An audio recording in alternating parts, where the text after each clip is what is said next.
Good afternoon. How is everyone today? You're refreshed? Good lunch, good morning sessions. It's good to see you all again. It's a smaller group, which is nice. It's good to be back. I love how everyone is using my middle name, Elsie. I think it's the easiest to pronounce, so it's okay. But my actual name is Ruveneko, all right? So I was with you yesterday, and it's good to be here again today. So this afternoon, we're going to be having a panel discussion, and we're talking about alternatives for the youth. If you remember yesterday during the panel discussion, some of our discussion went into jobs and entrepreneurship and the opportunities young people need. And the key thing was talking about skills, saying that in this day and age, in 2019, a lot of the degrees are no longer relevant. Some of them are not giving people enough jobs. So we need to now look at alternative methods for young people to make a living. So our panel this afternoon is going to come in and hopefully help us discuss this. They're all professionals in their field, and they're going to help us unpack this with your help as well. I know today's going to be a lot more interactive. There's some people that are mad at me that I didn't choose them when President Kagame was taking questions. It was so hard. Everyone's hands were up, and I was like, oh, who do I choose? Let's help me please welcome our panel onto the stage. I'll call them up. If you could all please come up, my panelists, then I'll read about you when you're seated. So if you could please all come up onto the stage, except our minister, all right? These are our panelists, ladies and gentlemen. Please put your hands together for them.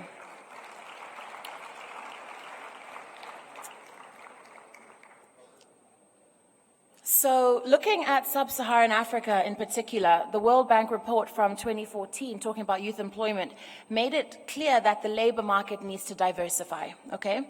So our panelists that you can see seated here, we have Liana Nzambempa. She's from Burundi. If I could, when I call out your name, if you don't mind just waving so everyone can know exactly who you are. All right, she's from Burundi. She's the Siegel Family Foundation company representative, and the company represents 20 countries. And she focuses on social. She has a social impact incubator, and she also looks to how to innovate youth. She trains people on how youth can utilize their startups. So if you have a startup company, she walks you through it, talks you through it, how to monetize it. She also focuses on entrepreneurship as well as policy change. So we're going to be discussing that with her, and also she also works in Malawi growing the foundation. Then we also have next to her is Michaela. I'm going to try say this. It's in Kinyarwanda. Rugwiza Ngoga. Did I get that right? Okay. So Michaela is born and raised in Cote d'Ivoire, but she is from Rwanda, and she's a chemical engineer. That's her background, and she's the CEO of Volkswagen Rwanda. She's also the youngest CEO in the entire group, which is a big deal as well, so congrats to her. And she's all responsible for your Move, right? You all know Move, so that is Volkswagen, all right? And then we also have, right next to her, we have Issam Shlo. He's from Mali. He was on the panel yesterday, if you might remember him. So he's the CEO at Seguba Africa, and he's also developing the largest entrepreneurship ecosystem in Francophone Africa. He's also, and this ecosystem is backed by the World Bank, the African Development Bank, Dutch government, and other organizations, and he's also a Tutu Fellow. That's Issam. Okay? Last but no means least, we have Catherine Rose Barreto. She is from Tanzania, and she is the founder of 10 Africa. She's just finished her MBA, so congratulations. And she's been part of Innovation Systems since 2010. She calls herself a pimp, right? She calls herself a pimp, and I'm going to let her explain why. I'm not going to tell you. She told me, but I'll let her explain why when we start speaking. And she's the founder also of Global Shapers Tanzania. Who's a global shaper in this room? Are there some global shapers? Seems like it's quite a thing. Some over there? Okay. And so her interests are in closing the skills gap, right? So that's what she's going to be focusing on the panel. I could say a lot about all of them, but ladies and gentlemen, that is our panel this afternoon. All right. So opening our session with some remarks, I'd like you to please help me welcome the Minister of Youth from Cabo Verde. His name is Carlos Docanto Monteiro. His background is law, but obviously now he's in politics. So now he's trying to break the law to do things. I mean, I don't know. Let's see.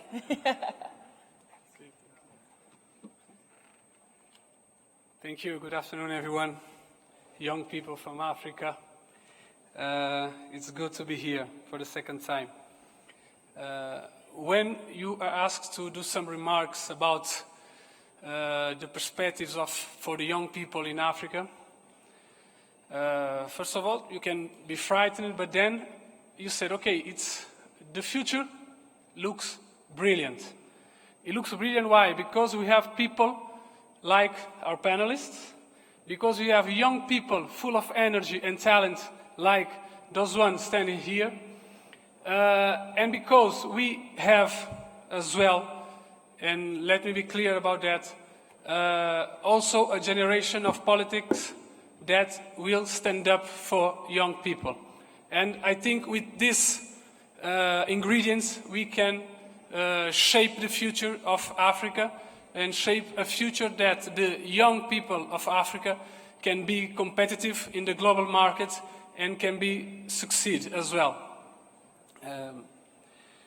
In this panel, I think we have some questions to guide us through discussion. Like, what can the government do to incentivize young entrepreneurs to invest on the new sectors, on the emerging sectors, like technology, of course, but also agriculture is a fast-growing sector in Africa. Healthcare, consumer service, these are examples of growing sectors in Africa. And let me tell you a little bit about what the government of Cape Verde is trying to do to allow the young entrepreneurs in Cape Verde to have the correct and the right ecosystem to fulfill their ideas. We launched a program that is called Youth Startup. Youth Startup is a program that allows young entrepreneurs with great ideas to have the funding to go further with their ideas, their projects. We have a problem we had in Cape Verde. I think it's a global problem, it's in continental level as well, is that for a youth entrepreneur to access fund, it's a big issue, okay? Because you have a great idea, but the commercial banks, they say, okay, this is great, but you have to give me something for the guarantee so I can give you capital, so I can loan you money. And we are very committed to change that, so we create this program. These programs allow young entrepreneurs to access funds, and these funds are guaranteed by the government himself, and the interest that the banks also charge is 50% covered as well by the government. And that allows us to put money into the ecosystem for the young entrepreneurs to have their projects going further. The ecosystems as well, it's not only about the funding. We need to fulfill the entrepreneurs with the proper skills. That's something we are listening from yesterday, that we need to have the correct skills to face the global market, because when I can be a founder of a project in Cape Verde. We are a country, there are about 500,000 people there. Most of the projects, if you found it just with objective to conquer the market, the Cape Verde market, you will fail. It's too small, okay? So the skills that you need to succeed must allow you to conquer other markets outside your countries, outside your region, outside your continent. And for that, get young people with the proper skills, we conduct a reform in the educational system, not only fulfill educational training, but as well to introduce the matters that is going to shape the professionals of the future. I mean foreign languages. I mean everything related with ITCs. We have an initiative, let me call it that we are very proud of, that we call the Web Lab. What is Web Lab? It's a container of knowledge. We plant in every secondary school a container that allows every student of the school that wants, in the breaks between the classes, to have contact with robotics, code, computer code, and everything with mathematics. So in my time, I'm a sports guy myself. In my time between the classes, I go to the playground, I play football, basketball. But there were colleagues of mine that doesn't like sports. They didn't like at the time. And they just stood aside waiting for the other class. Right now, we need to provide every young people, every young student with the possibility to develop the talent they have. Either is in sports, either is in robotics, either is in mathematics, in science, because these are the areas that are going to shape the professions in the future. And I think that's the role of the government for creating the ecosystem, not only access to the funding, but as well the proper education that gives the young people the tools, the correct tools for the future.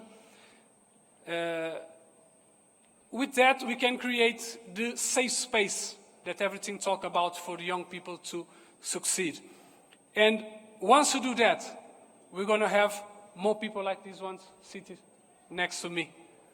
They, not the politicians, we create the condition, the ecosystems, but they are the one we're going to shape the future of Africa. We're going to shape the future of the world. And they as well going to set up a hand to the young people that are dreaming right now, like they were dreaming years ago. And these young people can count on them and can count on right policies from the government so we can shape a better future for Africa. Just to finish, I just want to tell something that I tell here last year. We talk a lot about stand up as a continent in the international arena. I want to let you this note for reflection. We can only be strong, we can only fight interests that are prevailing for a long time if we stand up as one in the international arena. And that's, for me, we have to do something before we stand up. We have to promote the mutual cultural knowledge.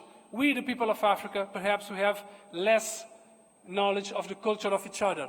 Because the knowledge of our culture in the different countries is going to make us be more united. And when you're more united and we know what happens in other countries, what are the culture, we're going to stand up as one for Africa and give a better future for our young. Thank you. Thank you. Thank you very much, Minister. Thank you for those words, Minister of Youth from Cape Verde. Thank you so, so much. I hope you're all inspired, and I hope that you're ready to engage in the conversation that's about to take place. Just from a show of hands, how many in this room are working the jobs for the degrees they studied? What you actually studied in university, is that the job you're working? I could count those hands. That's about, what, 15 people in this whole room? That's perspective, right? And I'd like us to start on that note in terms of jobs and the relevance of our degrees these days, or the availability of jobs. So that's open to the panel. If we can just kickstart with that and just understand, so why are we all going to school? We're all studying these degrees, but if we can't work in them, what are we doing it for? Anybody? Michaela? Thank you very much. So as the moderator said, my name is Michaela Ruguizangoga, and I am the CEO of Volkswagen Roundup. To jumpstart with the topic, I was trained as a chemical engineer in Germany. I went to Germany at the age of 19, had to learn German first, and then did my courses in German. I must say, in the course of my studies, I was asking myself, well, what will happen if I go back to Africa? Will I find an industry that can welcome my skills? I was asking myself a lot of questions about the job market on the continent. But at the same time, I was trying to be very proactive.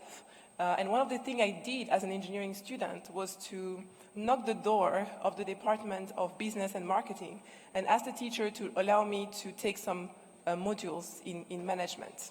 And the professor was like, but you will take those credits, but they won't count in your degree. They won't add up to the masters that the university is going to give you. I said, yes, but they will be very beneficial to me when I go back home, because I need to be ready for this market, and I intend to work in Africa. So when I finished my master's with 2 additional modules in business and 1 summer school in entrepreneurship that the school was offering, I came to Rwanda, and the first job that I got was with the Rwanda Development Board, which is the investment body of the country. And there I was asked to work as an advisor in the office of the CEO and doing a lot of study in the development of the manufacturing sector, energy and agriculture sector. So I found myself researching on where Rwanda was going, advising the RDB on those sectors that were sort of related to what I studied, because I was coming from a technical and engineering background, but I had some business acumen, and I was adding to my knowledge of the market by working there. And so what I want to say here is that you have to keep that openness.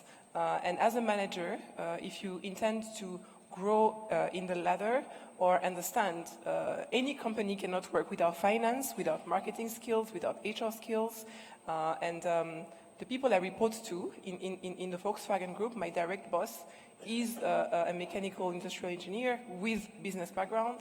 Our CFO, which is the finance director at Africa level, is a mechanical engineer and a finance person. He has 2 degrees. So those are things that we need to know and we need to prepare ourselves for. And beyond that, another skill that is very important, and I think in Africa we neglect it sometimes, is languages. You have to speak many languages.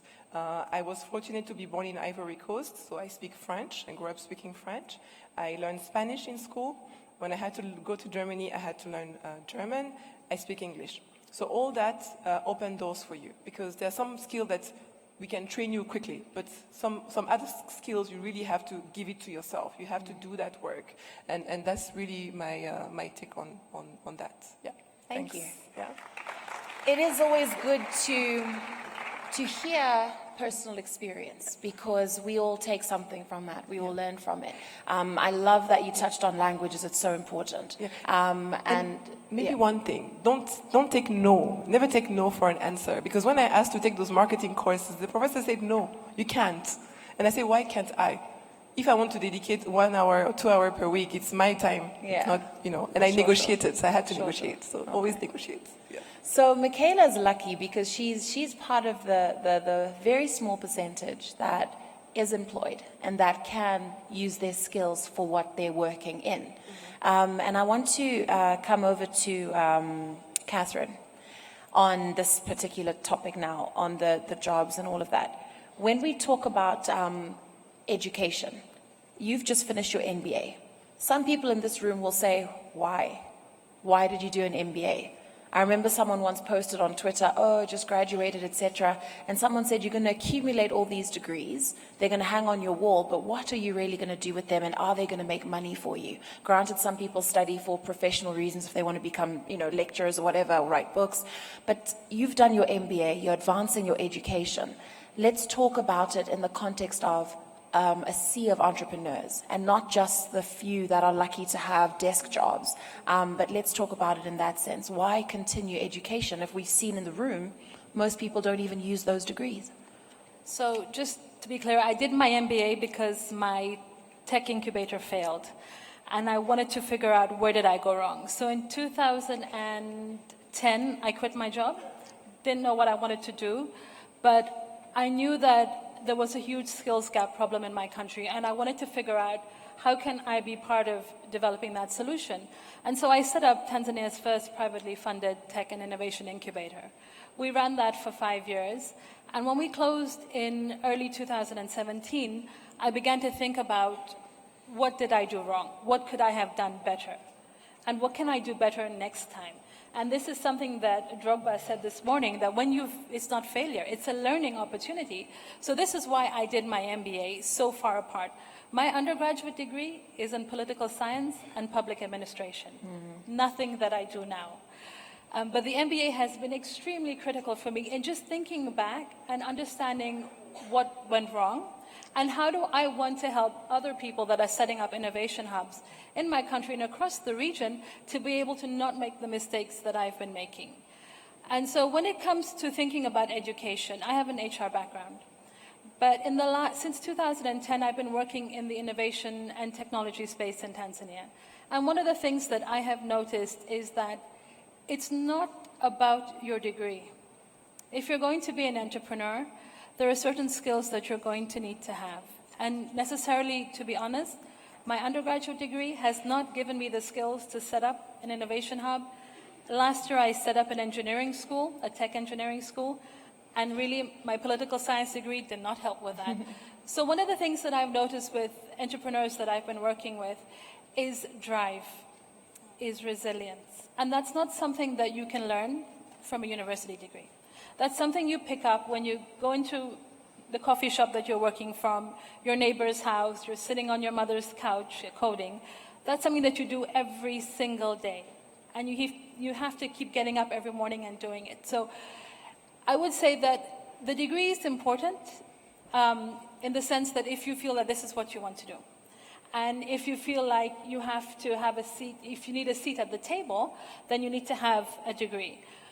But what I've noticed, and I've been doing, so when Elsie said I'm a pimp, I mentioned earlier that I do headhunting and recruitment for engineers. So I grow engineers and I sell engineers.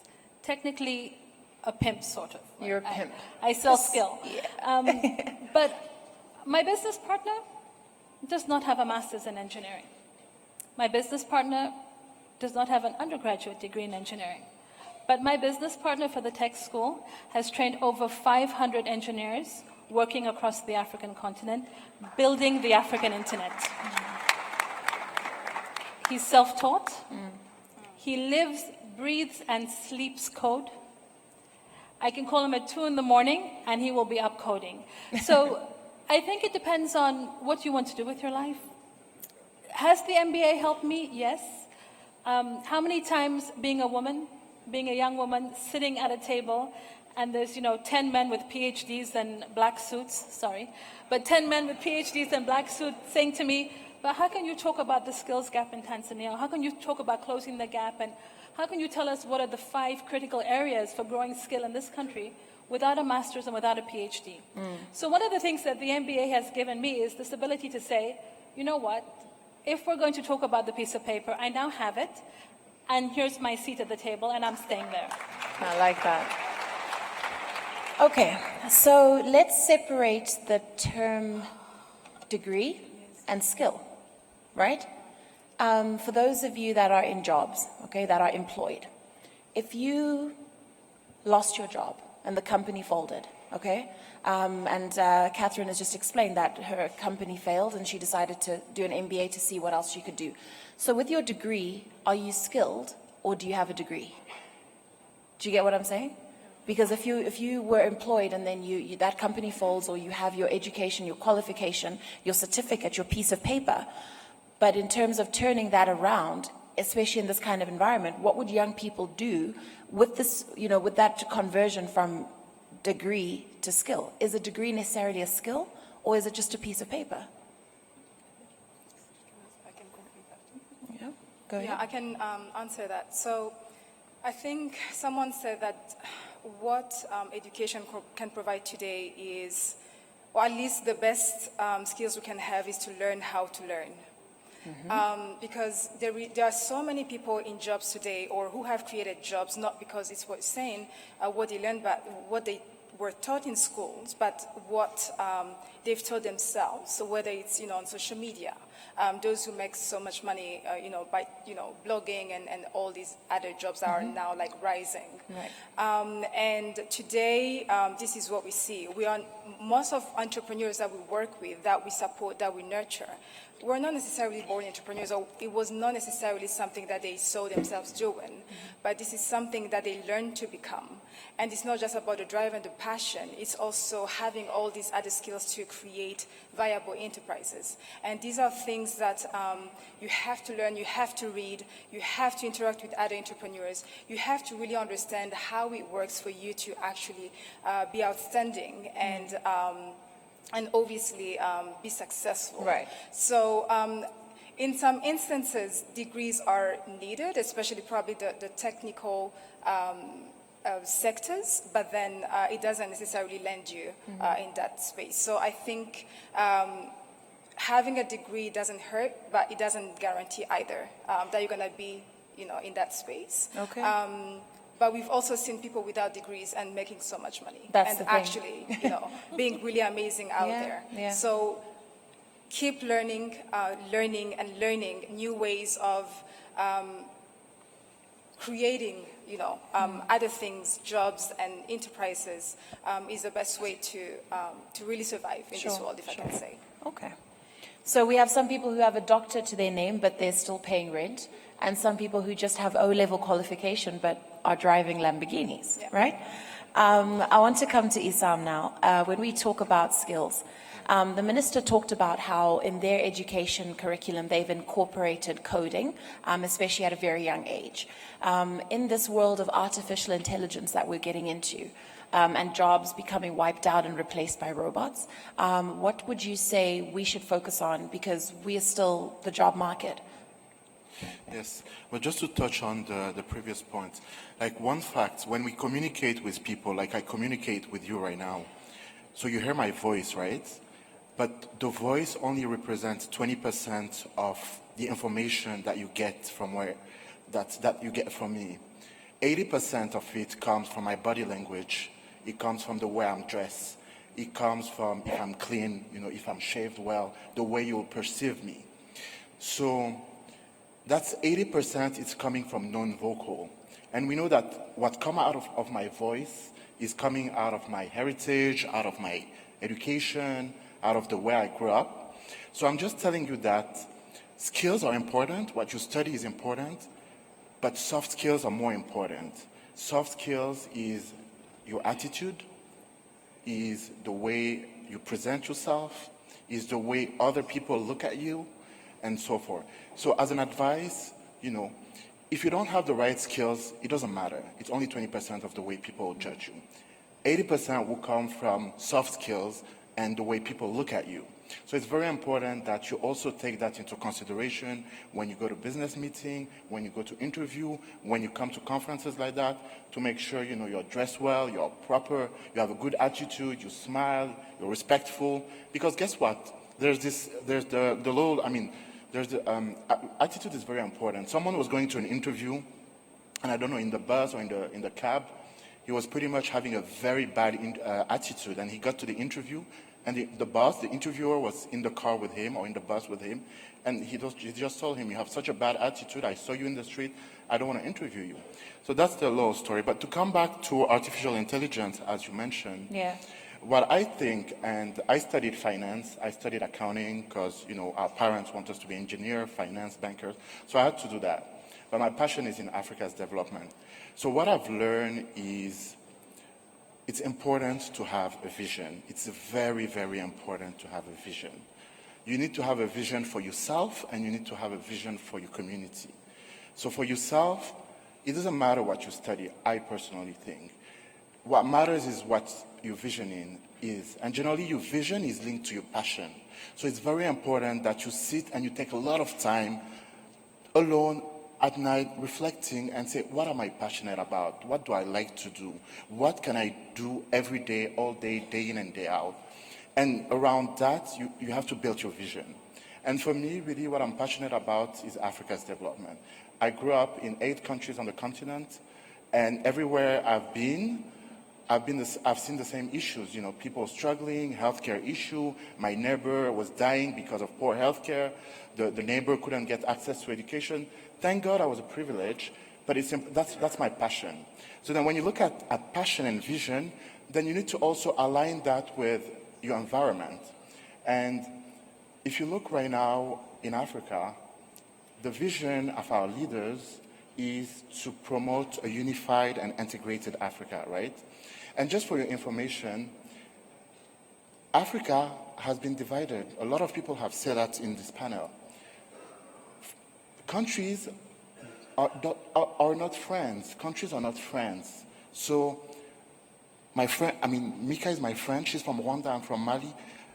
Even though as much as I love Rwanda, as much as she loves my country, and as much as we love each other as friends, at the end of the day, our countries have common or different interests, and it's based on that. So we need to understand that as African, each of our countries have interests with each other, but we also have interests with the rest of the world. And for too long, the rest of the world have been using Africa. There's a term that actually talks about the economic model that we have in Africa. We don't have communism. We don't have free market capitalism.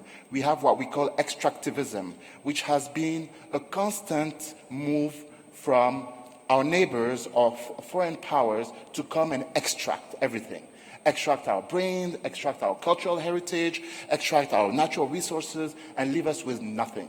So that's where we are. The good thing, though, is there's a lot of elements that's helping us to move past that.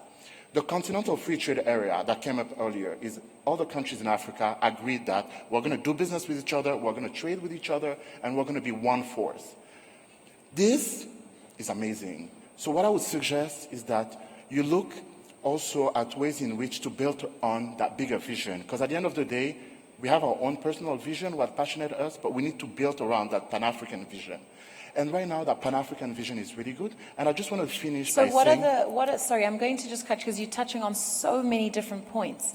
So I want to just allow for the response because it wouldn't be, so that we flow and then we come back to some of your other points.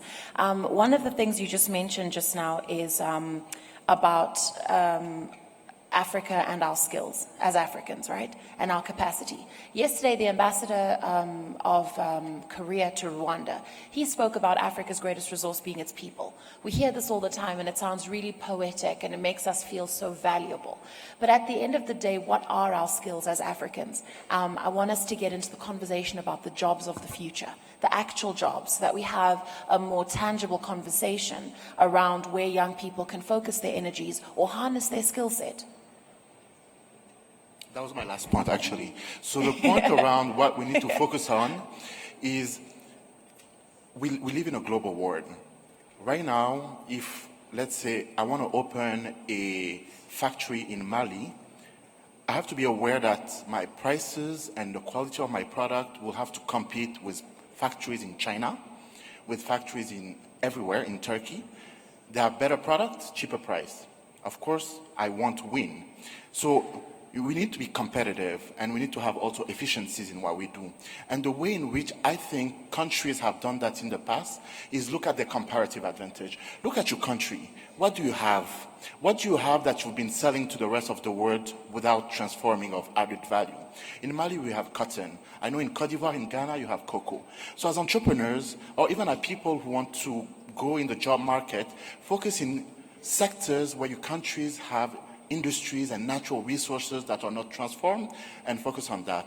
And you can build whatever skills you want. If you're an engineer... So that in part answers my question. What you're saying is one must look at their environment and see what skills are valuable to their environment in order for them to be able to make money or to flourish within that, as opposed to going to study something that you would not get employed by. I know Eva yesterday from Rwanda spoke on the panel about that she went to study aircraft engineering out in Indiana, then came back to Rwanda because there was an opportunity for her to practice that exact study in her country. So coming to that, maybe I'll come to the other ladies now on the panel. And I want to challenge Michaela here because you speak about how your path has been quite well crafted. You graduated, you got a job, et cetera, and you're in there, you're honing your skills, your boss is qualified for his job, that kind of thing. let's break down what the African skill set needs to be. You are at Volkswagen. Yes, we've talked about it being broken down into countries. But what are we saying for the jobs of the future? Thank you. Quick one. My path seems to be well crafted, but at every step of the way, I was reflecting. You see, because like I said, I was in engineering school, but then in Germany, as a chemical engineer, you're so highly trained that as an African, I was just asking myself constantly, will I find a whole factory where I will be able to apply my skills? Sure. And that's why I want to, acquire other skills. Now, before I go into the jobs of the future, I'm a strong advocate of education and the formal education. I think when you go to school, there's certain things that you learn there that you will not learn elsewhere. And then I was fortunate to go in a country where the school system is so strict, so strong, that you start where you are about 2,000, 3,000 students, and you finish when you're 30 graduates. Why? Because there's pressure, it's hard, so it teaches you what? It teaches you tenacity, it teaches you grit, it teaches you to stay on the job every day. And that's what you need in every activity that you have as a person, as a professional, and that's what you need also in the entrepreneurial world. You know, we tend to romanticize entrepreneurship and say that you can just wake up and do something and be creative, but there's so much work behind. Sure. You know, when I was in first year, second year, third year, every day we had 5 hours of lab, and as a young person, I was asking myself, why am I sitting in a lab for 5 hours? For God's sake, why? But that's exactly what I do today at VW when I stay in office until 1 a.m. You know, it taught me to stay on the job, to stick on the job, to do one task over and over again until it's done. You see? And I think, and that's it. And I think you can either learn it in school, you know, some school will teach you that, Sure. or life will teach you that. Recently, I was watching the latest Bill Gates documentary, Inside Bill's Brain, and he explains how he dropped out of school, but what he did after is very interesting. He got some opportunity to code for companies, and he was not sleeping, he was working day and night. So it's that capacity to work hard, work harder, keep on it, you see? So that's number one. Now, about the sort of skill we need to acquire to compete in the world. If I just look at the Rwandan markets and even within my company, some of the skill we need to get better at is, sometimes it's basic, it's really precision, you know, precision in how we do work, attention to detail, you know. If you submit a document or if you finish your work, do it with a certain level of attention, you know, because the people sitting in the headquarters in Germany or in the US or in China will do it to the dot. You know, every aspect of your work counts. And I think collectively on the continent, that's something that we need to really upgrade ourselves into. You know, we really take sometimes things easy. Sure. Oh, it's okay. It's just okay. You know, the standards are low. Yeah. Everyone's and we are okay happy with with it. And we say, okay, no, but no. You have to aim for excellence. Your work speaks for yourself. Your work is your brand. And and it's very important. It's very, very important. You know, when you make a presentation, is your title okay? Is the comma at the right point? Like, all those things are very, very important. And if you do the small task properly, you will do the big task properly. Sure. Right? Sure. And I think collectively on the continent, that's something we need to reflect on a lot. Now, some school will teach you that. Some schools don't. Some schools don't, and it's a problem as so well. this is a gap in the, I think, in the education curriculum. Almost like a finishing school. Yes. I feel like sometimes there must be a degree, like a program when you graduate high school before you get to university, then another year from the university level to enter the job market. Because I'm sure you've also sat with CVs on your desks where you look at young people submitting CVs. They're so poorly done. You talked about dotted I's and crossed T's. Some of them you're like, did you actually study a degree and you're submitting a CV like this? Yes. So it is also that level of professionalism and that accuracy. we lack. Accuracy. Be accurate. And be customer precise. service as well. You know, you talk about African standards. I mean, I don't know which country here would say they've got very good customer service. Just a show of hands. Where you know that in my country we get good service. I mean, from the health sector to the restaurants, to the hotels, to the mobile network providers. Any hands? One. Okay, there's one lady there. Which country are you from? Kenya. From Kenya? Yeah, Kenya has good. We can Who's clap for visited Kenya? Do they have good customer service? Yes. Another hand. Where are you from? Oh. was for her. Oh, you're agreeing with Kenya. Who else had a hand up about their country? Yes. From Switzerland. Well, we know Switzerland is not in Africa. Thank you, though. I believe you. I do believe you. And really to conclude, So Elsa, can I? Yes, I'll let you go ahead, please. Yeah. So I'm going to challenge Michaela here and say that what we're trying to do with our engineering school is to get private sector to say, forget about the piece of paper. Does the person have the skill to do the job? Because what we've noticed is that I get CVs for electrical engineers, I get computer science engineers that do not know how to code, right? Yeah. If I ask them to build a platform or network, if I talk about full stack, they look at me like I'm crazy. And I'm not the one with the technology degree. So what we're trying to change attitudes around private sector and recruiters and HR departments to say, hire for skill. Don't think about the piece of paper, because really, I can come in with a piece of paper, but the cost to company to retrain me for that skill is going to cost you more than maybe if you took someone out of a polytechnic or vocational training institution that has that hands-on skill. So I think there maybe is the happy medium, and I know that we aren't at the place where HR will say, forget the piece of paper. That's what we look at when we look at our non-negotiables for hiring. But what we're trying to do is say, maybe you don't need the piece of paper. And if you can take, Saidi, who's got 2 years of solid experience building internet pipelines across the continent, but no piece of paper, is that okay? And if he can get the job done, and it's efficient, and he's got good communication skills, and he's able to manage a team, and if he's thinking about the finance of the team, and he's thinking not just about my little job, but how does my job add to the bottom line? How are the departments linked? If I'm an engineer, there's a link to HR, there's a link to commercial, there's a link to business development, there's a link to the technical side, right? There's a link to finance. So I think it's also about creating more robust human capital and saying it's not just about the technical skill I learned, but what are the other parts of the business that I need to know to help this business move forward? Yeah, this panel is getting scary. Are we saying that we need to do away with degrees? Because it sounds more and more like, yes, there is a need for some degrees. Granted, you can't go and be a doctor without a medical degree. But when we talk about certain jobs, some of it is about skill set and attitude. I heard somebody once saying that they're in HR, and they said that from the footsteps, you know how we wear heels as women? So when you're walking down the corridor, you can hear the way a woman walks. So the HR guy who was recruiting and doing the interview told the lady after she got the job, he said, I hired you because I heard how you walk. Your footsteps had determination. You walked with purpose. And you can hear that in a woman's footsteps, right? You know when you're walking with heels, right? He said, I love the way that you just commanded your steps, your footsteps. Granted, of course, she got the job because the interview was great, but I'm just giving an example here. And in Zimbabwe, where I'm from, the attitude that you're talking about having the right attitude in an interview, we don't refuse work in Zimbabwe, right? I'm in broadcast. My background is journalism and marketing.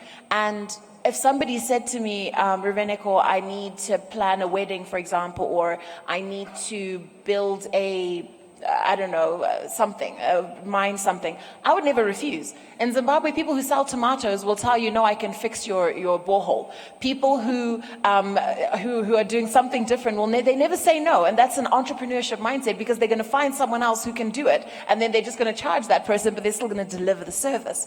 So this is what the world has come to in a lot of ways. Young people are finding ways around these things. So it sounds from this conversation that we are also talking about doing away with the degrees so much with the paper and the CV, but focus on the skills. I'll come to you. You've been very, very quiet. I want to hear your take on this, and what makes one employable, and what we should do between the paper and the attitude. I think I want to take us on a different, or maybe a different level, but still in the same space.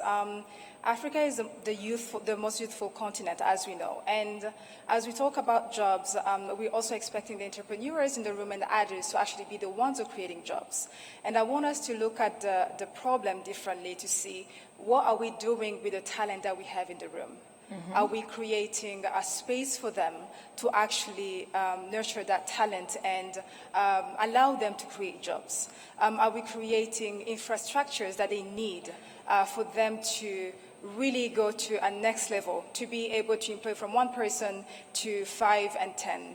Are we also really identifying that as a gap? Because I feel like we're also looking at, yes, the skills and the lack of skills, but also what we're learning is that people are learning on the go. Right. It's not something that they necessarily have, but this is something that they acquire as they learn. So how are we looking at the existing talent to say, are we nurturing it so that they can actually create space for other talents to also come up? So I would say at the foundation, we're creating the largest network of social entrepreneurs across the continent. And this is something that we're really, really investing in, from providing the skills that everyone is talking about to run viable businesses, but also looking at the ecosystem. Are we really strengthening the ecosystem where we're talking to academia, where those who are skilled are actually now looking at different pathways and are creating other avenues for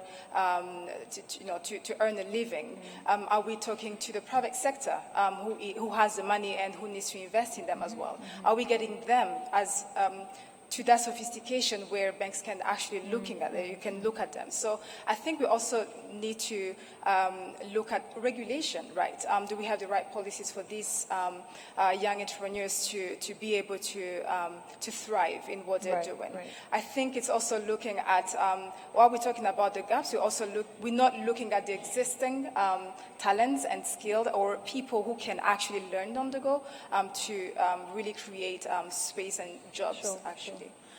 Okay, I would like to come to the audience now as we wrap up, because we do have to call it a day. I know it's been a long one.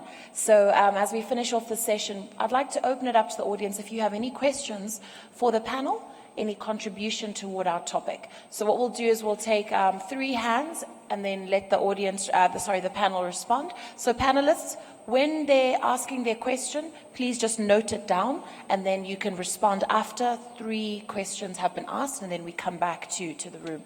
So do we have a microphone on hand? Are we ready? If we could please, where's the microphone? Is there someone with a mic, a roving mic? Over there, perfect. Can we start in the front here? There's a gentleman here wearing black. Thank you very much. Thank you very much. My name is Lawrence Riches from Nigeria. All right. Though my question will go to any of the panelists, I just wanted to ask this. It's the same problem across the board. We go to school, learn certain degree, and do something else. Like I study geology and mining, but I run an NGO now. So I want to see if there's a way, because growing up, there's information about what works in the society, maybe from parents to the school. If there's a session where we can have a counseling session to able to have a structure in our education where we're able to understand what exactly will be the right thing for a child to really go through. Like in other developed countries, they look through a young child and they try to study his area of interest or passion. If they discover he's interested in sports, like the Serena Williams, they quickly align them to that area. But what we do is just go through the system. There's no basic structure. If there's going to be a way our education structure can be in line, that will help us make that informed decision with what we do. Thank you. Thank you very much. Pertinent question. I've heard some people in Asian countries, if they feel like they want their child to be a doctor, for their birthday, they will get a stethoscope, they will get a syringe, they will not buy them toys because they're trying to hone them into that way. Let's get another hand somewhere at the back, on this side there, on the edge, on the row there. The lady there with the mic, yes. If you could just give it to the lady in the green t-shirt. Right there, correct. Thank you.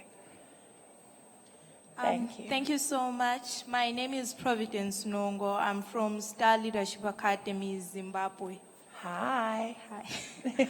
Okay, so Say here he talked in passing about how Africa has adopted an extractivism economic model. So what I would like to understand is Africa able to develop itself without extracting ideas from other economies? And if so, how can it do that? Thank you. Okay. I have a feeling I know who's going to answer that one. Okay. And then our last hand, yes, the gentleman there in the, yes, you who's standing? Yes, thank you very much. No, not him. Oh, okay. Go for it. He Thank can you. go next. Sorry. All right. Yes, you. Yeah. Thank you. My name is Baluku Dona. I come from Uganda. Okay. Yes, I have a question to majorly the gentleman. Islam, sorry. Yeah, thank you. You talked intercontinental trade, right? And don't get me wrong, I'm all for intercontinental trade. But how realistic and viable is it on the continent when the following are actually realistic? We have only about 10 countries that can produce as much as we would want to have, but we're 54. Have we set the right base to actually produce for the market we want to create? We tried the East African community, for example, free market, free employability for everyone. Today, Kenyans have an upper hand in the East African community for the free trade. Let's talk xenophobia, for example, in South Africa. How prepared are we for an intercontinental trade? How realistic is it on the continent if we decide to implement this today? That's my question. Thank you very much. All right, I'll allow a panel to answer those questions. I know that one was very specific, so we can start with you if that's okay, Sam. And then I know there was one you were nodding about that I know you're probably going to speak to as well. So please go ahead. Yes, so regarding trade, I personally think that whether we do something or we don't do something about trade, trade will happen, right? So you go to the market every day, you buy food, you buy clothes. The issue, first of all, it's within ourselves. I think Africans are still, I guess, strangled in what Bob Marley called, slavery mentality, mental slavery. And this is what we're still in right now.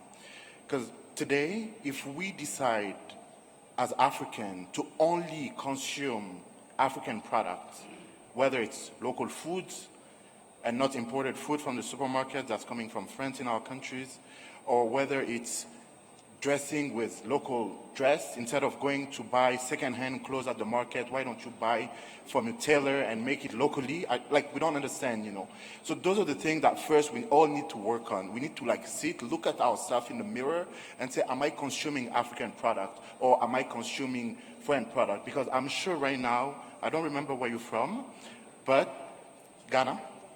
Uganda. So I'm sure in Uganda today, you have the option to consume Ugandan food, to dress dress with Ugandan clothes, and to dance Ugandan music. You have great musicians, I know. So you have the possibility to do all of that. But do you do it? I would say not really. Yesterday I was dressing African. My shoes were from Ethiopia. My top was from Rwanda. Today I'm Western. So we need to find balance, but we also need to deliberately consume African. So it starts with us. So I will encourage all of you to say, I'll consume, I'll buy, I would like to go shop in France, in the US, whatever. But first of all, I'll shop African. And I'll deliberately do that. And I'll show the world that it's beautiful. So it's out there. Now, beyond even the xenophobia, the fact that Nigeria closed the border to Benin, whatever, I think for me, those are fears. And those are short-term fears, which is understandable. But when you look at global trends, Africa is the youngest continent. And guess what? We're the continent we're going to consume the most. So we're going to consume more than any other continent. I was in Europe 2 weeks ago, and I was very sad because everywhere I go, I would see old pension house, old people home. They would just walk. They don't have the energy we have. And we are the consumers, so we're going to dictate where the world will be. The question is, are we going to keep consuming non-African, or are we going to consume African?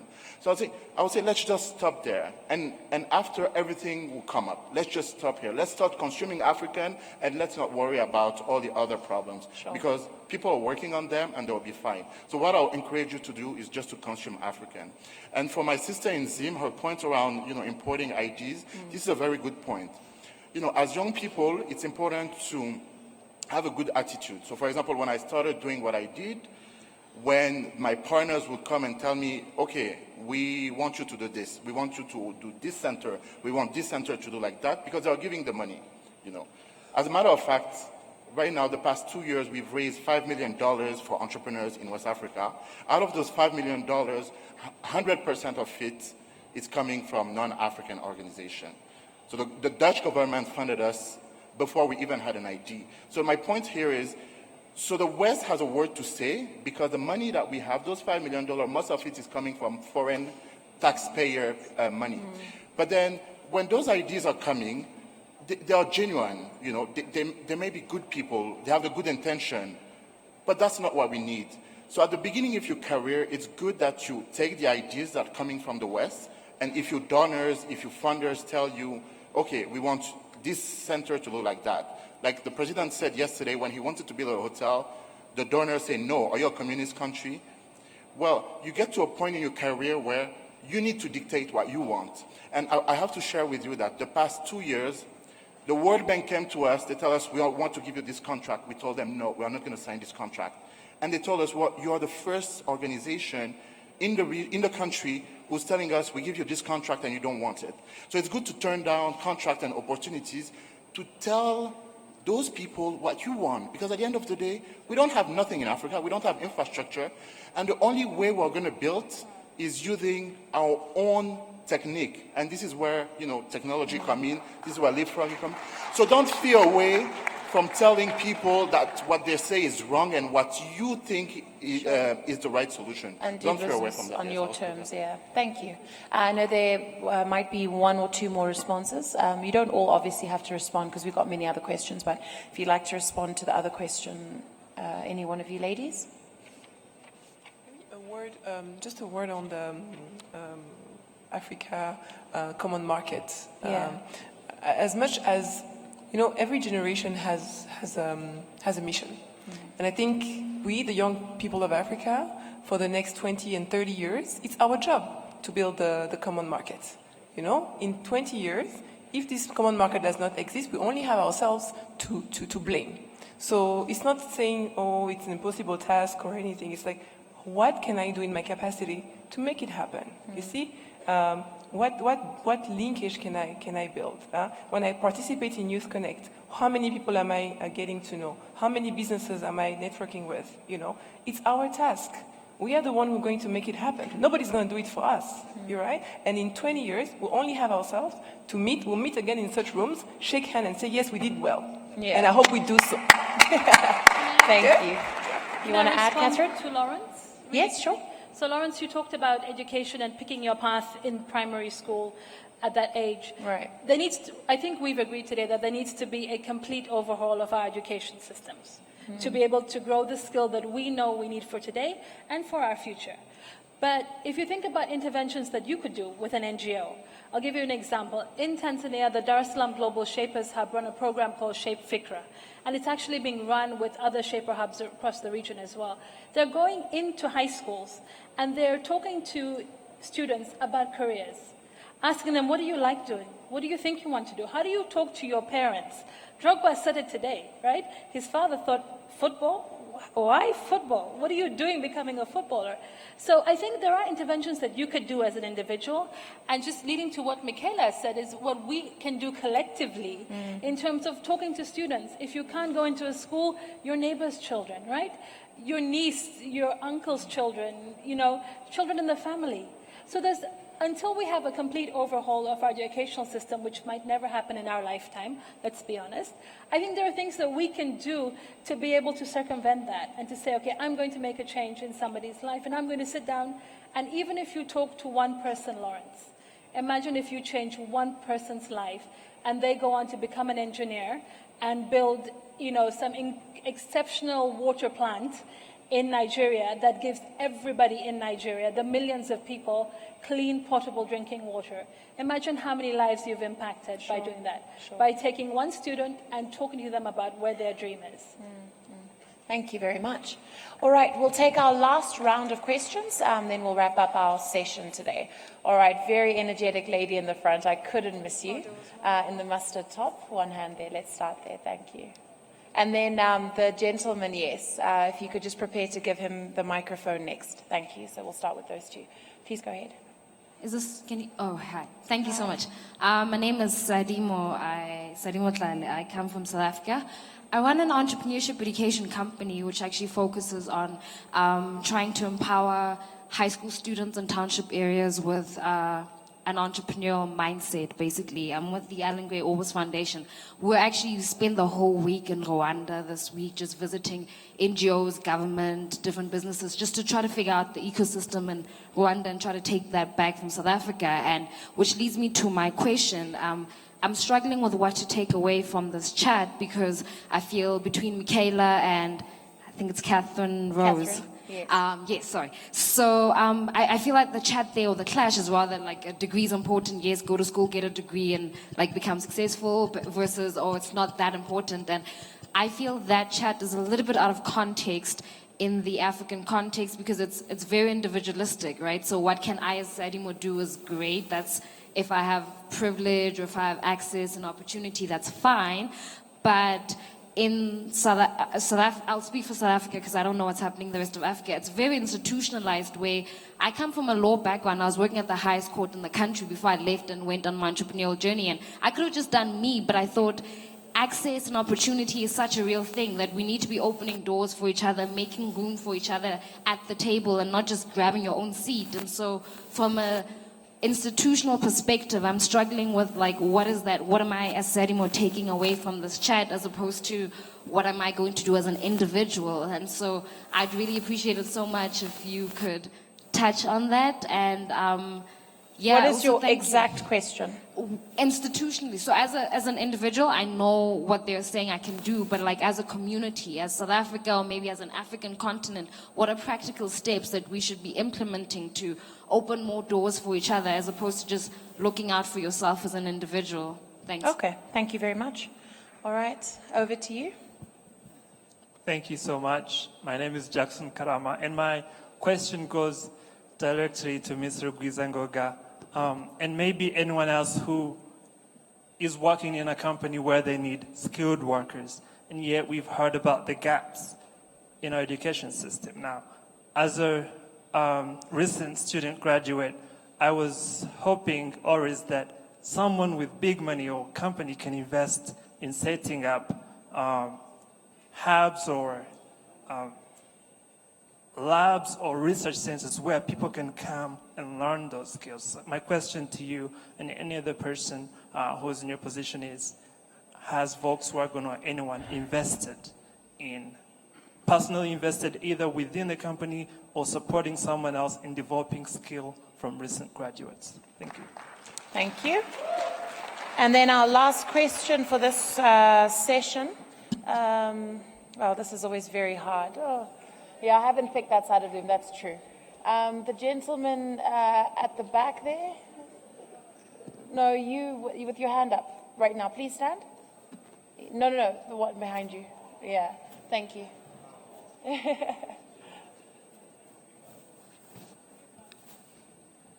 Good afternoon, everyone. My name is Chris, and I have a question for all the panelists. I'm coming from Ivory Coast, and for me, I want to know something. What is the action that each country in Africa should do in order to increase the industrial power? Thank you. Thank you. To the point. Okay, so let's start with our first question, which was talking about steps that we need to take collectively as opposed to individually, from the lady from South Africa. maybe I didn't make myself clear.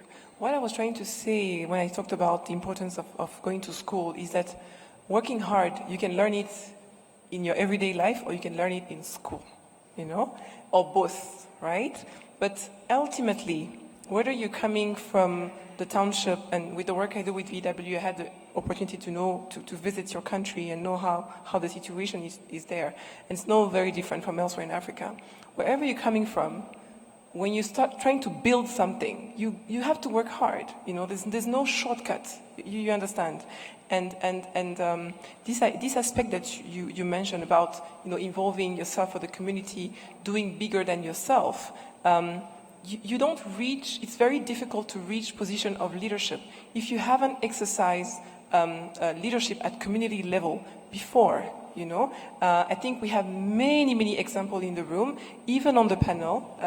Personally, since I was a teenager, I was always involved in the community, always training my other friends, organizing theater activity. I went to school in Germany. I was the first black student to join the student council because I wanted to advise a foreign student on how to better integrate into the German system. When I came to Rwanda, I joined the Global Shaper. I invested myself in the community, organizing forums such as this, but smaller, inviting CEOs and entrepreneurs to speak to us so we can learn from their experience. And they was talking to 100 people once a month. So you create ecosystem where people can learn, where they grow. It's very important because you also grow in the process, right? And it opens door for you and for others, right? So I think you cannot do one and not the other. You have to grow organically, right? And that's very important. So my point was to say, work hard, learn how to work hard. There's no shortcut, and then do bigger than yourself, really. Now, on the skills question, I hope I understood it very well. Volkswagen in Rwanda is a one-year-old company, so 1 year and a half. We do have a training program, and so we upgrade some of our workers, especially those working as coming into the company as drivers, because we need them to understand how a smartphone works, how Google Map works, how they can understand location if a client sends location via WhatsApp, and smart skills like that. But at the group level, so in South Africa and in Germany, we do have training academy within the company. And so managers are trained on the go, But then it depends. For example, with me, ever since I've started, I haven't get trained yet because I don't have time, There's no time for me to be trained in 1 year at the company. Maybe next year, when I will have a bigger team, more time, they will send me for training. But for now, it's just do it, deliver, you understand. But these are things that are in the making. These are some of the sort of infrastructure we want to put in place in the country. First, we have an inside training academy, but we're also working with IPRC, with the University of Rwanda, and we're trying to create program which will upgrade sort of the skill base that we have and allow people to join the group in a much organic way. Yeah. Thank you. Liana, I wanted to ask you to speak to the particular question about corporates as well. And you work with startups, you work with the hubs, and you have an idea of where some of these resources come from. Are corporates, in your view, doing their part to support young people in this innovation? Are they investing? Do they see it as part of their CSR? Is it actually a deliberate effort? I would say yes and no. Yeah. One thing that we that we probably all know, that, or at least that we realize, is that CSR in Africa is really very tiny. Mm-hmm. Most corporations are interested in investing, some money for something that is going to build their name up there, but it's not money that stays, and that actually creates sustainability. Sure. As opposed to the Western Europe, where you have actually corporations that are really investing in the next generation of entrepreneurs. So, and it's one of the biggest challenges, because you have entrepreneurs, you have really them fighting so hard to create something that is going to be a viable enterprise, but then money. Money, resources is always a big issue. And this is where now I think we come to be more progressive to say, how about philanthropy money? Because I think this is something that we always saw as traditional grants and something that is not even sexy for most of the young people. But then that is actually becoming, patient capital that is going to create new avenues for, to move from point A to point B, where as you become more sophisticated, now the corporations or the banks, let me call them, or other financial institutions can look at you. So this is an area that we need to grow as Africans, to actually look at how do we grow private sector and how do we make sure that private sector is giving back where the money is needed to young entrepreneurs and to all these infrastructures and ecosystems that we need to actually make sure that we're not reinventing the wheel all the time, but that we have already existing mechanisms that are going to really boost the entrepreneurs to another level. Thank you. Yeah. Okay, so now from our panelists, we are going to, sorry? The Ivorian asked a question. I don't know if we... Yes, I know. From our panel, we're going to now for the last question, which asked about how countries can increase their industrial capacity. I'd like each of you in your parting shot to touch on that question and anything else that you might want to add to close up this conversation. So each of you will have the opportunity to speak, and that'll be your closing. Please do keep it brief, about 60 seconds. Let's just close it in. We'll start with you, Catherine, please. I think if we think about industrialization... I think you're not on. Sorry. Yes. If we think about industrialization, I'm going to look at it from a skills point of view. I think we need to keep people at the heart of this digital transformation that we're going through. And when we talk about industrialization, whether we are running NGOs like the lady from South Africa trying to plug into a bigger ecosystem, whether we're coming from a private sector approach or public sector approach, I think we really need to be critical and think about where do we want to be by 2030? Where do we want to be by 2050? We're sitting as an African continent on $150 billion of a mobile economy. That's the value of the economy that we have access to. How are we turning what we're doing today into be able to really directly access that, that pot of gold, essentially? So I think for me it would be, if we're looking at this path of industrialization, it is about skills and it's about keeping people at the heart of what we do. So people, ideas, and technology. And always think about technology as a way to enable whatever you want to do, and technology as an enabler. Thank you very much, Catherine. And just to build on that, so she said people and skills. So, I mean, right now, in entrepreneurship, when you look at entrepreneurship in Africa, today we can say there's billions of dollars that are just being thrown at young entrepreneurs in Africa because people believe entrepreneurship is the solution. However, right now, most of that money is being wasted. And for us to be able to not waste it and go toward your vision of maybe industrializing Africa, what I think we could do is to really look at sectors in our country. So the case of Cote d'Ivoire, you're a big cocoa producer. So whether you're an entrepreneur, whether you're someone who's looking for a job, try to focus on those sectors. Because if you're an entrepreneur, 90% chance that you'll fail. So if you create a startup around the cocoa industry and it fails, you still put it on your CV, and tomorrow you go look at Nestlé or the big cocoa producer, and they'll hire you because you already work in that industry. So it even increases your chance of getting a job in case your startup fails. But also, the big problem that we have in Africa is lack of technology, but also lack of skills. And entrepreneurs are solving that. So please, young African, don't focus on sectors that are too complicated. Don't do blockchain, don't do whatever. Just focus on sectors where your country needs you and where you have natural resources under your ground that's not being transformed. That's it. Thank you, Sam. Very, very practical advice. Thank you. Michaela. To conclude, first of all, I want you to clap for yourself because you are young, you have so much energy, you have the world for you. And it only takes, it's you to take on the world, really. So we come to these rooms to be energized, to be refilled, and then we go back to our respective countries and workplace to do good and to do better. So what I want to leave you with is work hard, stay open, observe what's happening around you. As Issam said, do what's relevant for your country. I grew up in Ivory Coast, and I know that I can say our country because I have the Ivorian nationality as much as the Rwanda nationality. We were the first world producer of cacao, you see. So somewhere, there's also, we need to mention political will. We know that Ivory Coast has gone through a lot of political turmoil, and we know for which country was behind. It's not really the room to talk about it, but there's need for political will. Our leaders must stand, and they must give it back to our citizens. Like, we need to do what we need to do for our people. We cannot hand over our own power to other people.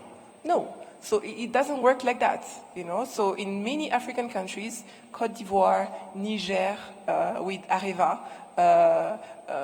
you name it, there's so many examples where our resources are just being taken, people are comfortable, and their citizens don't have shelter, they don't have water, they don't have electricity, and some of those countries can produce electricity for all of us, for the rest, they have enough solar energy for the whole continent. They have enough water, they have enough fertile land for the rest of the continent, So we need Guinea to do the right thing, Ivory Coast to do the right thing, Niger, all of us, we need to do the right thing. And I think as young people, we need to request our leaders to do the right thing for us, and we need to support them into that, right? So that's really my take home. Thank you for your time. Thank you for coming here and having this conversation. Keep pushing, keep working, and we'll success. We'll make it work. Yes. Thank you. Thank you very much, Michaela. And you keep moving. All right, and over to you now, Liana. Sure. I will just complete what Michaela just said. I love the theme of I take the lead. So everyone who's here, we're really hoping and expecting you to take the lead wherever you go. Industrialization is really massive. It requires a lot of money, but then Africa has what it takes. It's what Michaela was saying. We have the resources. It's now to hold accountable our governments to say, how about they stay here, those resources to actually, build what is being made in different countries, but the raw materials being coming from countries where we are. But I think I also wanted to touch on one element around TVET. We've been talking about professional skills. This is what young people need. But then industrialization, we definitely need people who are skilled to actually work in those industries. I always look at Germany, where Michaela has really lived, and look at their TVET and how it's advanced. But also looking at the skills that we're giving to the youth today. I'm always very sad when I walk and go to some TVETs and we still teaching our youth tailoring, masonry, very basic things when a 3D printer can actually make a table in 2 hours that somebody who just went to a TVET will make for within a week or two. So what is it that we're doing to revamp that sector? Because this is also what is going to really help industrialization move faster in Africa. So that's my last word. Thank you very much. Thank you to you. Ladies and gentlemen, help me thank our panelists, Liana, Michaela, Issam, and Catherine. Thank you very much. At this point, I'll hand you back over to your capable MC, and hopefully we'll finish off the session today. It's been a pleasure being with you again. Enjoy the rest of your evening. Be good. If you can't be good, be safe.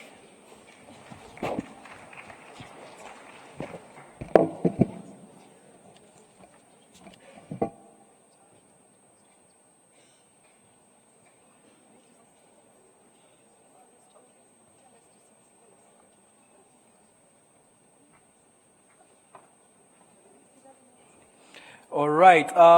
As they sit, They always like to take pictures. We always like to have a final picture of the panelists. And before we close the day, if you may stand for a final, photographers, if you're here in the room, let's take a final photo, and then I'll proceed to let you know with what's coming up next. Thank you. Can we clap for them, ladies and gentlemen? They did an amazing job. The panel was very informative, and they're very energetic throughout the whole conversation. Thank you very, very much.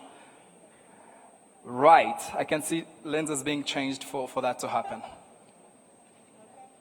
Great, thank you.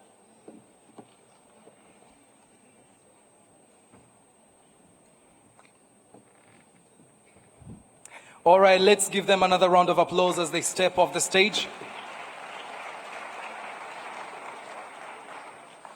All right, can we just do this?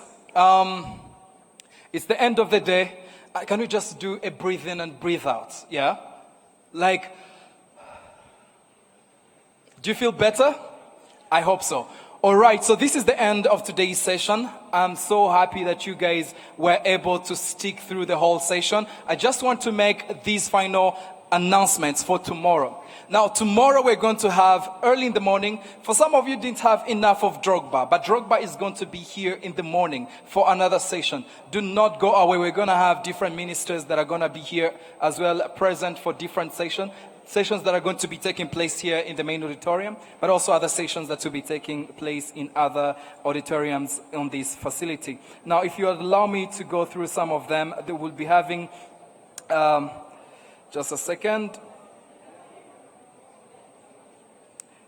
Yes, so we'll be having Pathways to Development as one of the sessions, and this will be led by UNV, VSO, and Imbuto Foundation, and that's one of the sessions that Didier Drogba and other ministers will be a part of. It will be happening here in the main auditorium, so this will be basically more of presentations. We shall also have another session that will be taking place here right after the first session, and that is basically going to be about Connected Girls Hub, basically more on celebration of the International Day of the Girl Child. And we'll have very, very eloquent speakers that are going to be a part of that session as well. So we're also going to have another session on youth and the digital economy. You don't want to miss that one.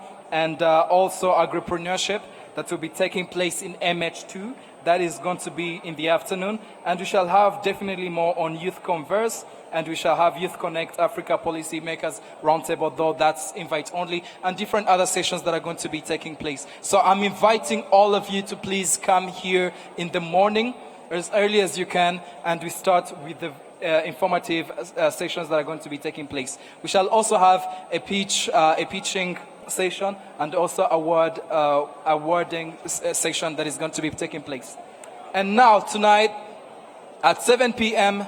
be sure at the KBC roundabout, which is basically a few meters from here, we're going to have the Kigali night run. Please do not miss. Come in your sports attire and we'll do a Kigali run or walk if you want, and that's going to be another interesting session as well. So once again, thank you so much for participating in these sessions. I urge you and encourage you to come tomorrow, bring a friend. We still have more for you. There's going to be a bit of music, a bit of entertainment tomorrow as well. You don't want to miss that. See you soon. See you tomorrow. It's going to be Friday, on a Friday.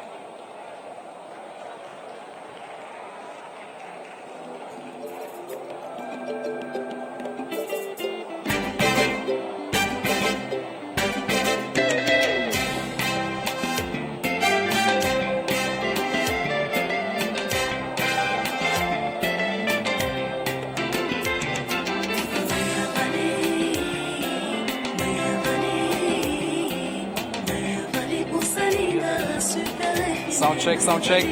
Please, if you have translation devices, please leave them on your seats. Do not take them home. If you have those translation devices, please leave them on your seats. We shall need to use them tomorrow. Thank you very much. Keep them on your seats. Can we take a picture? Yes. Let's do that. Thank you.